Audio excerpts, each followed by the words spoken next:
کون ہے جو صرف کن کہہ کر سب کچھ پیدا کر دیتا ہے؟ جب کوئی کام نہ ہو رہا ہو تو ہمیں کس پر یقین رکھنا چاہیے؟ نبی کریم صلی اللہ علیہ وسلم نے غار ثور میں صحابہ کو کیا یقین دلایا تھا؟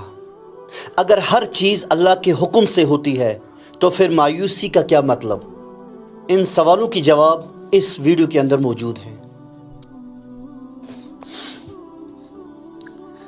الحمدللہ رب العالمین والصلاة والسلام علی خاتم النبیین محمد صلی اللہ علیہ وسلم سید الاولین والآخرین۔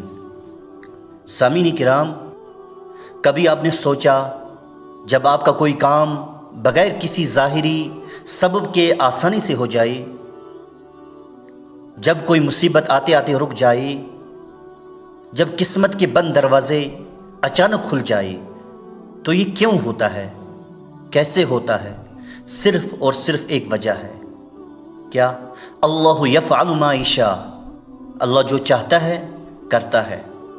ہم سمجھتے ہیں کہ ہم نے پلان کیا، ہم نے محنت کی، لیکن حقیقت یہ ہے کہ اگر اللہ کا حکم نہ ہو تو نہ ایک پتہ ہل سکتا ہے، نہ دل دھڑک سکتا ہے، نہ سانس چل سکتی ہے۔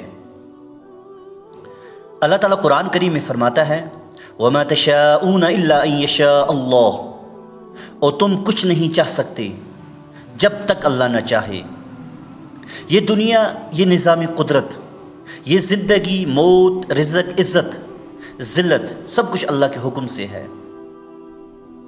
کیا آپ جانتے ہیں کہ نبی علیہ الصلوۃ والسلام کی پوری زندگی اللہ کے حکم کا عملی مظہر تھی؟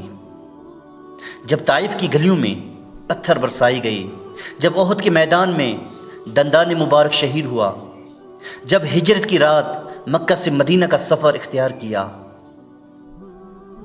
تو ان سب کے پیچھے صرف ایک صبر، ایک یقین تھا۔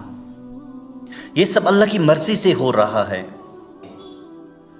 غار ثور میں جب چھپے بیٹھے تھے، ابو بکر صدیق رضی اللہ تعالیٰ عنہ گھبرا گئے، عرض کیا یا رسول اللہ صلی اللہ علیہ وسلم، اگر دشمن نیچے جھانک لے تو وہ ہمیں دیکھ لیں گے۔ آپ صلی اللہ علیہ وسلم نے فرمایا لا تحزن ان اللہ معنا، غم نہ کر، پریشان نہ ہو، بے شک اللہ ہمارے ساتھ ہے۔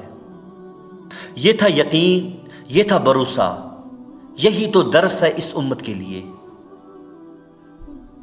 آج ہم فتنوں کے دور میں جی رہے ہیں، بے یقینی، مہنگائی، بیماریاں، جنگیں، زلزلے، ظلم و جبر، ایسا لگتا ہے جیسے دنیا میں سب کچھ بگڑ چکا ہے۔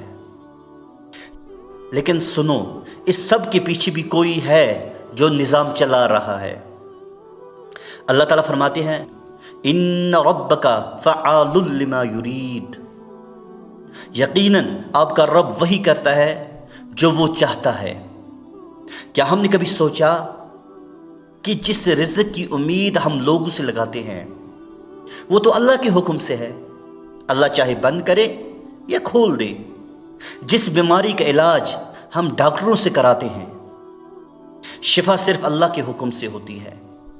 جس نوکری، عزت، شہرت، چین، سکون کے پیچھے ہم بھاگتے ہیں، یہ سب اللہ کے ایک کن سے بدل سکتا ہے۔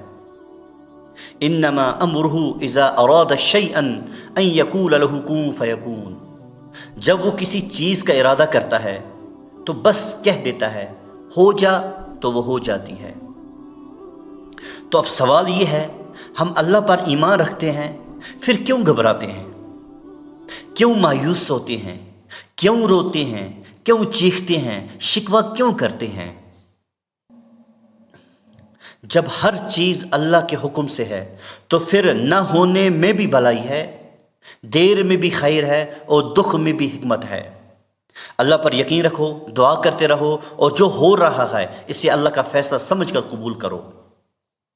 اللہ کے حکم کی سمجھ انسان کو بے نیاز کر دیتی ہے، خاموش کر دیتی ہے، مطمئن کر دیتی ہے۔ یا اللہ ہمیں اپنے فیصلوں پر راضی رہنے والا دل عطا فرما، ہر حال میں تجھ پر یقین رکھنے والا یقین عطا فرما، اور اپنا قرب، اپنی رضا اور اپنی رہنمائی عطا فرما۔